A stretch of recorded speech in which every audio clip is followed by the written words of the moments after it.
Last time Jeff and I did a show, we talked about some incoming rookies. Today, we're going to talk about some incoming rookies, and you'll never guess this, but next week, we're probably going to be talking about incoming rookies. It is that time of year.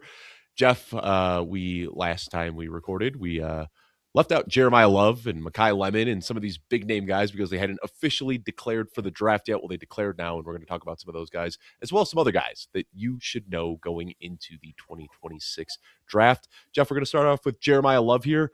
The floor is yours. Talk to me about Jeremiah Love. This is a name that I think a lot of people, even those that aren't like super in the rookie weeds, already know of Jeremiah Love. Talk to me a little bit about what makes him such a special prospect. Yeah, last time we recorded, we did not talk about Jeremiah Love and Makai Lemon, and the reason we went over and over it that basically they were not in the draft yet, and they literally declared as we were recording. We got off the recording, and Jeremiah Love was in the draft, and so now we get to talk about these guys, and Jeremiah Love being at the very top of the list.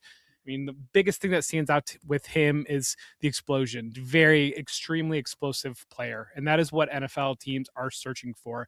They are looking for players that can create explosives in the passing game, the run game. He can do it all, and I think that one of the things that, as we are recapping and taking away from this 2025 fantasy football season, it was really the year of the running backs in many ways. We saw great seasons from John Robinson, from Christian McCaffrey, from Jahmyr Gibbs. We saw Devin Achane have a fantastic season. Obviously, James Cook leading the league in rushing, Jonathan Taylor, like over and over again, because we have transitioned into an era now with some of these elite lead backs that can handle all three downs. And that's exactly what Jeremiah Love profiles. He sets up exactly as the type of guy that can threaten to go top 10 in the draft. That says a lot about a running back prospect. It says a lot about maybe the depth and talent in this draft that's coming out at this level. But I do think that he is the type of player that will be threatening around. And you're seeing some teams like the Kansas City Chiefs sitting with the 9 pick. He's going to be a popular mock draft destination for those Chiefs. Absolutely. And, there's still some other guys that we're waiting to see, Fernando Mendoza and some of these other guys that haven't declared yet. But if he does end up going top 10 in this draft in a landing spot that you had mentioned, like the Chiefs, perhaps, I mean, we'd be talking about Jeremiah Love potentially as the number 1 overall pick in your Dynasty drafts. And I know a lot of people scoff at the idea of taking a running back 101, but we saw that a few years back with Bijan Robinson. And I don't think Jeremiah Love really fits the Bijan Robinson profile. He is a bit more of a slender frame. He's got the speed, but what we liked about Bijan Robinson was that he had that workhorse profile as well. I think you get that with Jeremiah Love, but in a different way. This is the type of guy like 10 years ago, Jeremiah Love, people would have really picked nits about his size, but we see now that guys like Jahmyr Gibbs and Breece Hall, who might not hit that 225-pound threshold, can still manage a workload. Why do you think that is, Jeff? Do you think, I mean, we do see like a little mix. We see Tyler Algier coming in for some of the early down stuff. We see David Montgomery lessening the load. Is that the difference now that we just don't see these running backs getting up to the 400, 450 touches anymore? And that's why these guys like Jeremiah Love, even if they're getting 60, 70% of the backfield, can still be smash elite RB1s. I think the way the game has played is really allowed for this. And we've seen the big thumper linebackers get removed from the game, like the Takeo Spikes type player in the middle that is really just hammering guys. We've seen some of the big Gilbert Brown removed from the game, and we're getting a little bit more lighter, quicker defensive players, which I think plays into the wear and tear that some of these running backs are taking. We are seeing more tight ends, but at the same time, when you watch a player run the ball inside, I think it looks it's different game than the way that it was a couple of years ago, where it felt like more of a meat grinder when you're up inside. Whereas now it's a little bit more, there's a little bit more space to operate inside, and it's a little bit more get what you can get down, kind of get out of the play. I think that wear and tear has changed a lot. I think the violence, the striking has kind of moved out of the game a little bit. It can be a little bit jarring if you watch a jacked up segment from like the late 2000s. Right. And you're used to watching NFL the way that it's played right now. We're seeing a lot more teams have transitioned to the rugby type style of tackling, just kind of get the guy on the ground and away from the big striking hits. And so I think that when you look at the volume that a running back that like a Jamal Lewis back in the day when he was going for 2,000 yards was what was happening to his body, I think was very different than what is happening to some of these running backs now.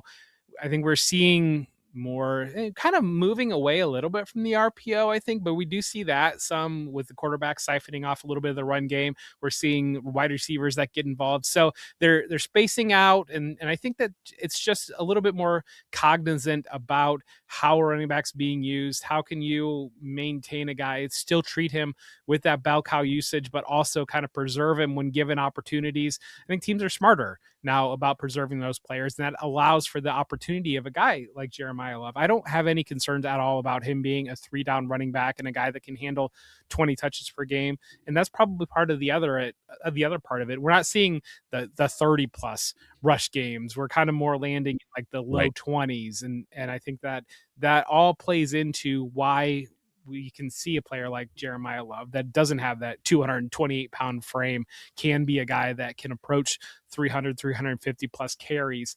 And like we were seeing with Jahmyr Gibbs or Ashton Jeanty coming out in his rookie season, some of these smaller backs able to handle that workload. Brees James Hall, Cook. James Travion Cook is like Henderson. I that mean, profile I, too. I mean, just led the league in rushing. exactly. And that's why I'm glad we talk about this, because I feel like there are so many outdated philosophies, especially in Dynasty. And I remember it used to be like 225 pounds. Like you had to clear 225 pounds as a running back. We saw Devon Achane this year, like top 3 running back season. And this guy's doing it at under 190 pounds. Jahmyr Gibbs under 200 pounds. So regardless of what Jeremiah Love weighs in at, we have seen it at Notre Dame. This guy can be a 3-down back. He's going to get a similar workload in the NFL. Last thing I want to talk about is, you mentioned Kansas City, but I think there are other teams as well. So often we see these running backs when they land with teams early in the draft, they end up being bad landing spots. Just talked about Ashton Jeanty. I think that's the perfect example. But there are a lot of teams that kind of snuck into the top end of the draft this year that we wouldn't expect to be there. Not only is Kansas City at 9, we've got Washington at 7, who, they got some good play from Chris Rodriguez and Ja'Cory Grosky-Merritt and Jeremy McNichols, but they could splash on a guy like Jeremiah Love and really put that offense in another gear. We've got Cincinnati, we've got Dallas at 12. So there are 4 really good landing spots inside the top 12 that all feel like prime teams that would be interested in taking Jeremiah Love. Anything else you want to mention on Jeremiah Love, or do you want to talk about the next player that we got on our list here, Jeff? I want to talk about the landing spot that would really make a lot of people angry, but I think is so interesting from a football standpoint. And that's Baltimore at 14. I think Baltimore would be, Mm. we would be really upset if we're all taking Jeremiah Love at the 101 in our rookie drafts and he goes to Baltimore and he lands in that timeshare. But we know Derrick Henry's 32 years old this year, going to be 33 next year. And you look at that offense, and Keaton Mitchell's a restricted free agent, but you don't really feel great about the other options there. Bring Jeremiah Love in and kind of doing a timeshare between him and Derrick Henry with getting Lamar Jackson healthy from a football standpoint. I think that would be very extremely interesting to watch. I understand from a fantasy standpoint that would be a frustrating landing spot, but you're exactly right. Dallas right before that is really fascinating. I mean, maybe the Jets might be in play at having 16 coming back around there. I think that there are multiple teams there between. You kind of really look at Minnesota at 18. I mean, Dallas does have 2 firsts at 20. You wouldn't think that Jeremiah Love would probably get past like number 20 there. And I think you're exactly right in being in play as early as a Washington at 7, kind of that range. So let's go ahead and talk about the next guy here, Jonah Coleman. And this probably isn't a guy who's going to be going inside the first round, but still a very complete running back. This is a guy who could stay on the field for all 3 downs. He is a compact, just vicious runner, and I really like to see that. Now, he doesn't have the elite athleticism that so many people get enamored with in fantasy, and I don't think he'll be ripping off these big home runs the way that other running backs do, but I think he is one of those guys. To me, Jeff, I'm interested if you'll hear this comp and wince or not. But I see a guy similar to Kyron Williams, a guy who can really just do it all, can stay on the field, can keep the offense in rhythm, and isn't somebody who's going to take a lot of losses. He's going to mitigate those losses by keeping his legs churning. I don't think he can be a guy who is going to break fantasy football, but I think he's a guy that coaches are really going to like. And I think that he can quickly find himself as early as year 1 in the right situation with a pretty impactful role. Yeah, and we're kind of easing our way into this rookie class here, and we will do the full blown. We'll have a full quarterback episode, full running back episode that will be rankings, all Right. that. We're just kind of dipping our toe in right now. We are about to dive headfirst into the Football Guys Rookie Guide now that we are done with the NFL regular season and the NFL fantasy season. But your comp is more friendly than my comp, to be honest, because I see like a Ray Davis is the type of player that I see with All right. a Yeah. Jonah Yeah. Coleman, like very similar body builds, very strong runners, kind of one cut runners. They have some explosion, but it's not a lot of make you miss in the open field type of running. And Jonah Coleman is a player that, Mhm. as we get into early rookie rankings, early dynasty rookie mock drafts, those types of things, he's going very, very high on a lot of Really? rankings. Yes, he is. A lot of people do have him in there. So this is the fun part about staying unplugged from ADP and other people's takes is that, like, that's shocking to me. Like, when I see this guy, I see a day 3 running back that can, end up, like I said, doing the things that coaches like, but not a guy that I'd be all too enamored with in fantasy. And even that, like, when you start looking at the efficiency metrics and the production, it's a little bit concerning that he was the lead back in this Washington offense, but wasn't all that productive with his opportunities. Yeah, you're getting people. A lot of people are putting him in their top 5 of rookie running backs, or even higher than that. So that's where we're. And I love that. I'm actually very jealous of you, to be honest, because I did the rookie big board this year and kind of covered that. And then Mike Kashuba is Mm. fantastic, and we will definitely have Mike on to talk about rookies as we get into the process. He's going to help us with the rookie guide, but he definitely stepped in midseason helping me out there. But because of doing that, I was a little bit more plugged into some of the rookie stuff than I probably would like to be, because I like your take. I like that approach of stepping into this fresh when you get to January and just kind of watching and allowing your eyes to tell you what they see instead of having preconceived notions when you get into a player. But yeah, I mean, that's where he's landing consensus wise. I agree with you. I don't know that I'm quite there on him being flirting with being at the very top of this running back class. Maybe that speaks to what we're dealing with this running back class, and the reality of it is we're going to wait and see where a lot of guys land, because that's what's going to generate value out of a lot of this running back class. But Coleman is a guy that's got a lot of steam coming out of it, and kind of touched on it already. He's not like a Bucky Irving, like with a ton of moves that's going to make a lot of guys miss. It's more, Right. I'm going to see the spot, I can make one cut, I'm going to hit it. And I am curious how he's going to test out. So let's talk about some of the wide receivers. And after talking about a guy that we might be, I don't want to say lower on, but a guy that we have some question marks about, let's talk about a guy that I don't think there are many questions about at all. Makai Lemon, wide receiver out of USC. This was the Bolitnikoff winner last year, led all power 4 wide receivers in yards per game. I mean, to me, when I watch him, I'm sure this is a comp that many have come up with, but I see a little bit of Amon St. Brown, a little bit as Jackson Smith Najigba. And I mean, obviously a high end comp here, but this is a guy who lives out of the slot, just such a good, powerful route runner. He can create after the catch. I mean, to me, like, I see a very complete pro ready slot receiver. I'm sure you see the same thing, Jeff. I mean, this guy just jumps off the film immediately. I see a round 1 wide receiver talent here. Yeah, absolutely. I would be surprised if he does not go round 1. He is that type of player that can handle volume in an NFL passing game. He's that fantasy superstar. He will probably be a top 3, top 5 in all superflex drafts. I would expect him to go in that range. I think most will have Jordan Tyson as their wide receiver 1. I think you'll probably get Fernando Mendoza in superflex above Lemon, kind of in the same conversation. My expectation would be Jeremiah Love is going to be the unanimous number 1 pick in rookie drafts, but then you're kind of looking at Lemon, you're looking at maybe a Carnell Tate who's not declared yet, which means he will declare while we're recording this episode. But then you've got Mendoza, you've got Dante Moore from Oregon, waiting to see if they come out, or maybe they don't want to be Jets. That's the current scuttlebutt, but neither here nor there. I think when you're looking at the very top of your draft, and what we see so often in rookie drafts is a firm 5, firm 6, firm 7 type players that set themselves apart and are viewed much, much higher than the back end of the first round. Lemon is definitely going to be in that group.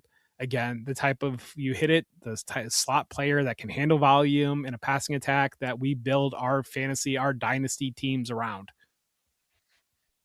So I think the one knock here would be that he might be kind of stuck to the slot because of his size. And that's something where, 15 years ago would have been a concern. But we see these guys now, these pure slot receivers, just breaking fantasy football. And we saw that from JSN. He started moving around a little bit more this year, but last year he was playing almost exclusively out of the slot and was still doing very well in that role. And we've seen Amon-Ra St. Brown, we've seen Jaden Reed, these guys who can play out of the slot and they just become target vacuums here. So I would expect that anybody who has put in the time to watch Makai Lemon, learn the type of player that he is, isn't going to draft him without having a role for him in the offense. So, assuming this guy gets round one capital, he feels like a pretty safe receiver as far as dynasty assets go. I'm not worried about him playing outside. We just came off of a cycle where everybody was convinced that Emeka Egbuka was only an inside player, and then the reality of it is Right? Emeka Yeah. Egbuka was playing with Jeremiah Smith and Carnell Tate, and he was going to play inside. That's what he was going to do. And I think that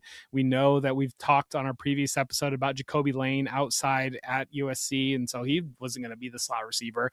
I've seen Lemon make enough plays down the field. I think that he can beat outside coverage, and so I'm not overly concerned about with him being married to the slot. The reality of it is he's the very best player on USC, he's second best receiver probably in college football, and of course he's going to play the slot. He's very good at the slot, but also when you're constructing a passing game, that's how you make life easy for your quarterback. You have a player like this, you're able to put him in the slot. That doesn't mean, I think way too often in the rookie process, we take that to mean he can't play outside because I didn't see him play outside. But the reality of it is that's the way that Right. it was structured. And again, I think that he definitely has enough on tape to suggest that I don't have any concerns about him coming off the field in two wide receiver sets, or as we see the league transition more to two tight end sets. I'm not concerned at all about Lemon being the type of player that isn't going to be out there. And he's got that thicker frame too. Yep. He's not a slender slot receiver, so he's a guy who can still use his strength and use his power to bully those press coverage guys. So, yeah, I mean, this feels like about as safe of a prospect as you can get.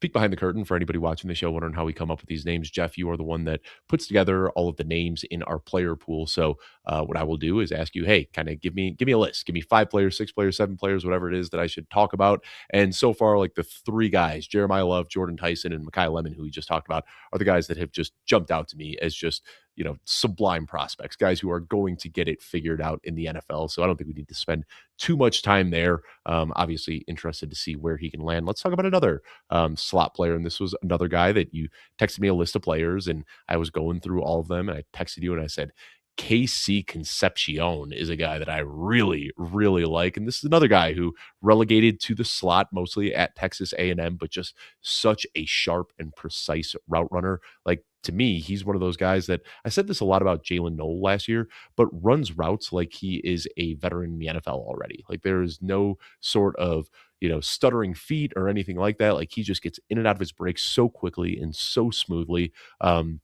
Stops on a dime, acceleration. He's just got that sudden, quick movement that we love to see, especially from these slot receivers. Now, he does live a little bit off of some of the manufactured touches. But again, I'm not using this as a knock on players.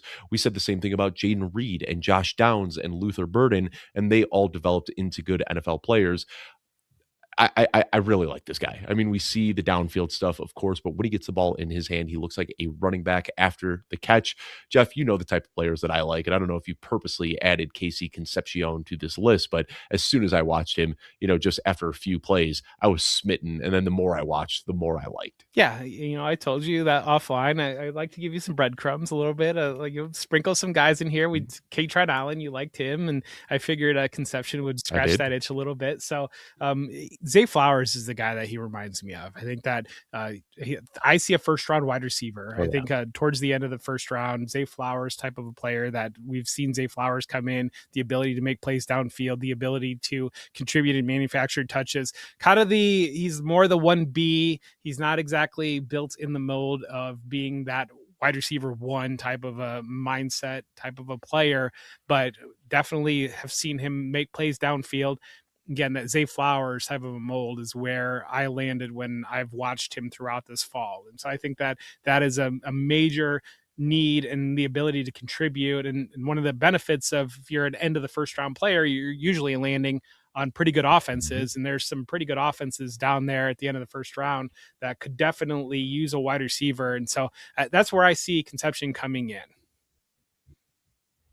You talk about the end of the first round. I can't help when I'm looking at all of these guys that kind of look like back end of the first round wide receivers. Of course, we know Devontae Adams is aging and he has had a great year, but I keep wondering who that long term complement to Puka Nacua in Los Angeles is going to be. And a lot of these guys that we have talked about, I don't think Jordan Tyson and Makai Lemon, they probably won't fall, but we talked about Jacoby Lane on the last episode. We're talking about Casey Concepcion now. And these are guys that I could potentially see in that Rams offense as a complementary piece to Puka Nacua. Last guy we want to talk about. Well, first of all, anything else that you want to talk about with Concepcion here? That was a team that I was thinking in my mind there, and a little bit of that Brandon Cooks, like bringing that Brandon Cooks a little bit. And I think that Kenyatta Mumfield, we've Yep. seen him run pretty well with kind of in that Devontae Adams. And so you kind of look at Squid, maybe see Mumfield playing as kind of that wide receiver 3, and you can see Concepcion coming in and being like that Brandon Cooks, like back when they had Robert Woods and Sammy Watkins, and then they got Cooper Kupp, or having Cooper Kupp there. And Cooks was kind of that explosive downfield player who also could work in wide receiver screens. I love that fit there. I think that would be really interesting. New England's right there in the similar range, and they don't really long term. I mean, Keyshawn Boutte should be, but could be a player that could profile to fit there. I think San Francisco could have some openings with Juwan Jennings. Probably will stay, but he is going to be a free agent. I think there are a lot of teams around there. Buffalo, another one that could look to add a wide receiver, that there could be a lot of very interesting landing spots for him. The last guy we're going to talk about today, Denzel Boston. And, just earlier in the show, we were talking about Jonah Coleman out of Washington. This is a wide receiver out of Washington. And I also, where I have a soft spot for these bully slot receivers that can create after the catch, I also have a soft spot for these guys that excel at contested catches and getting vertical. And I really liked what I saw from this guy. Now, I don't know if he's going to have a first round grade on him. I've got to watch a little bit more, but, my initial reaction to watching him is that he's probably going to end up being a day 2 wide receiver. I see some shades of T. Higgins in his game, which I think is the high end comp for a lot of these players that fit this archetype. Like I said, he likes to get vertical. He can make contested catches, but there was also some surprising speed that I saw after the catch where you don't really see it with some of these longer receivers because they are such long striders that it doesn't look like they're moving that fast. And then you see him just busting angles and pulling away from defenders. Now, a lot of times that speed on college film doesn't always translate to the NFL where the safeties and cornerbacks are a little bit faster. But this is a guy who looks like a very complete receiver for me. Looking at last year's class, I fell for a lot of these guys: Tedero McMillan, Jaden Higgins, Trey Harris, these big bodied contested catch specialists. And I see a lot of that in Denzel Boston. Not the smoothest route runner by any means, but I think where he excels more than anything else is at the catch point and after the catch. And that's where I see a little bit of the Tedero McMillan, albeit in a smaller frame here with Denzel Boston. What do you see, Jeff? This guy isn't a first round wide receiver in your eyes, is he? I think more, late round 2 or early round 3 is about where I'd expect him to go. He's going to go first round, Dave. He's a first round wide receiver. Really? Yeah, he's the first round. All right. He's all right. Yeah, the explosion's there. I think he's a 6'4" type of a receiver. He's got strength. Nico Collins is kind of the guy that he reminds me of. I think that like maybe early second type, but we do see some of those guys kind of land between. There's really not a big AJ difference Brown, between DK Metcalf, T. Higgins. Right. There's really not a big difference between pick 20 and pick 40. Kind of you're looking at that range, I think, with where Boston lands. I would be surprised if he fell down much lower than that, but I do see him as a player that he does have that explosion. And like I said, Nico Collins is kind of the player that comes to my mind where, there may be some rough edges, but you see some nice refinement too, like around some of those rough edges where he'll make some catches that it's not like exactly like a circus catch, but kind of going down, picking it off the turf type of a play and not really breaking stride, being able to continue with there. I do think that he is the type of player that we see go at the end of the first round, early second round. In your rookie drafts, he's probably going to be locked in as a first round pick in Superflex rookie drafts, probably a top 10 in those type of draft formats. So I think Boston's there. I think the explosion's going to be there. I think the size is definitely there. So it kind of checks a lot of those boxes with having some of that refinement. And I think he is a guy that He's got a little bit more of a get off than some of these other guys, that some of these bigger body receivers that have struggled to beat some man coverage or have some tough adjustment periods to the NFL. And so I think that there's a lot of interesting there in Boston's game.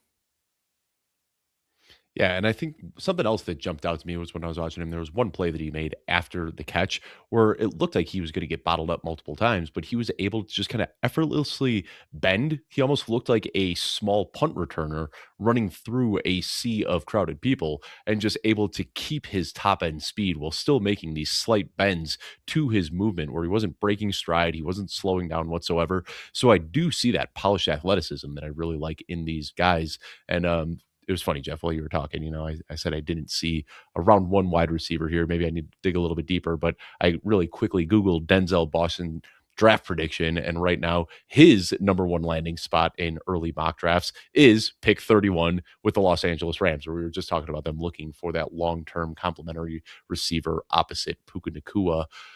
Well, Jeff, we covered five guys today, and we're just going to keep kind of picking apart some of these guys every single week. In addition to some of the rookies that we're going to be talking about, we're going to start a series really soon here on the upcoming free agency class. And we're going to go through that position by position, kind of talking about where we expect some of these guys to land, what opportunities it can open for some other players.